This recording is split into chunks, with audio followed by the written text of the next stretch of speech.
En 2021, Google a publié les stars du Google Trend de cette année. Donc vous avez l'Afghanistan, après vous avez AMC Stock, Covid Vaccine, Dogecoin, GME Stock, Stimulus Check, Georgia Senate Race, Hurricane Ida, Covid et Ethereum Price. Donc vous voyez que ce qui est intéressant quand même là, c'est que sur le top 10, vous avez 4 sujets qui sont vraiment quasiment, bon, pour 80% des recherches, à minima je pense, même pour 100% dans certains cas, qui sont liés au marché. C'est-à-dire vous avez la recherche du stock d'AMC, la recherche du stock de GameStop, le Dogecoin et l'Ethereum. Vous voyez aussi que bah, du coup, il y en a 3, c'est quasiment des, enfin c'est des mêmes stocks ou des mêmes coins, d'accord? C'est le Dogecoin, c'est un même coin, pardon, et GME et AMC, c'est des mêmes stocks. Donc c'est vraiment la spéculation. Donc ça c'est caractéristique de 2021. Ça c'est toujours pas remis en état, c'est-à-dire que vous n'êtes pas revenu à des valorisations normales de sociétés qui sont montées un peu sur du vent. Est-ce que ça y reviendra un jour? Beaucoup de gens vous disent, et moi je connais beaucoup de gens dans l'investissement qui me disent ça va s'arrêter parce que quand ton conducteur de taxi commence à te parler d'une valeur, c'est que tu es au plus haut.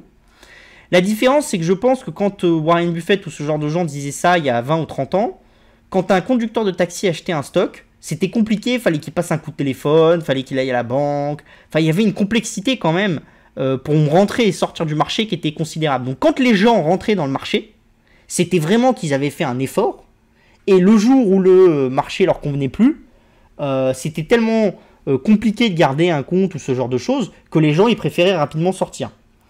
Maintenant, je pense que cette capacité d'entrer et de sortir dans le marché, elle est très très rapide. Vous ouvrez et vous fermez un compte chez Robinhood comme ça, en quelques jours. Donc, je pense qu'on ne peut pas dire la même chose maintenant qu'il y a 15 ou 20 ans.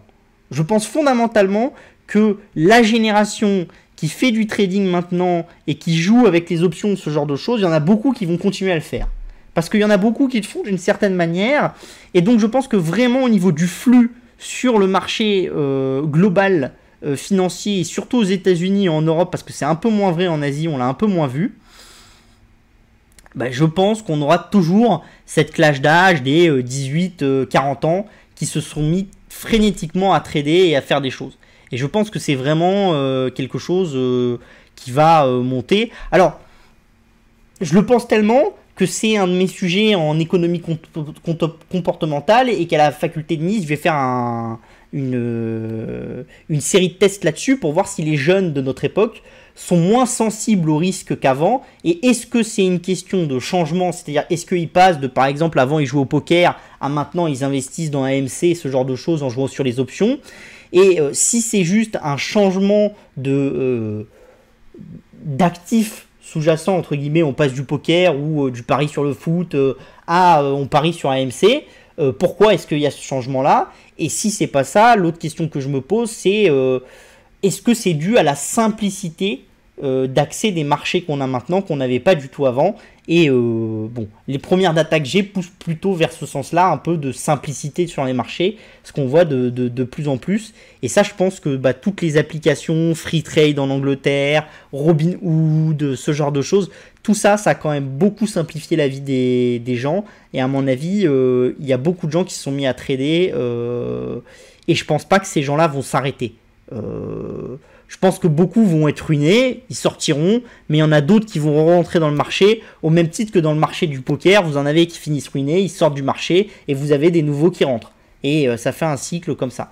Alors après, on a peut-être un extrémum du cycle en ce moment, parce que vous n'avez pas encore les gens qui sont ruinés, qui sont sortis, et vous avez un flux d'entrée qui est un peu plus limité.